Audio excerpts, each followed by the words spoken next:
இப்படி சிறந்த கலைஞர்களால உருவாக்கப்பட்டிருக்குது. அதுல ஒளிப்பதிவு ரொம்ப நேர்த்தியா இருந்துச்சு. இப்ப என் தம்பிகிட்ட கேட்டேன், யாருன்னா கோவி ஜெகதீஸ்வரன் சொன்னார்ல, இசையமைப்பாளர் அவர் தான் இது விழாவின் நாயகன். அவரு தம்பி ஜி பிரகாஷ் இள வயதிலேயே 100 படங்களை தொட்ட ஒரு சாதனை. ஆமா, 100 படங்களை தொட்டாரு.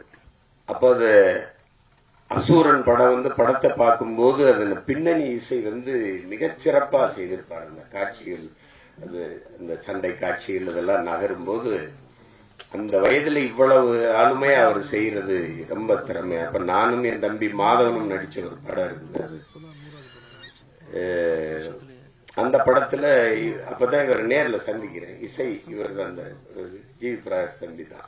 அப்புறம் நாங்க ரொம்ப நெருக்கமானது காரணம் மொழி பற்று, இனப்பற்று, இனமான உணர்வு தான். ரொம்ப நெருக்கமா இருந்தோம். அப்புறம் அவரு பாடல்கள் எல்லாரும் செஞ்சிருவாங்க, பாடல்களை எல்லாரும் செஞ்சிருவாங்க. அந்த திரைக்கதை நகர்வுக்கு பின்னணி இசை கொடுத்து அதை தூக்கி நிறுத்துறதுங்கிறது பேராற்றல். அது இந்த நிலத்துல நம்முடைய இசை இறைவன் அப்பா இளையராஜாவுக்கு இணைய இன்னும் எவனும் பிறக்கல.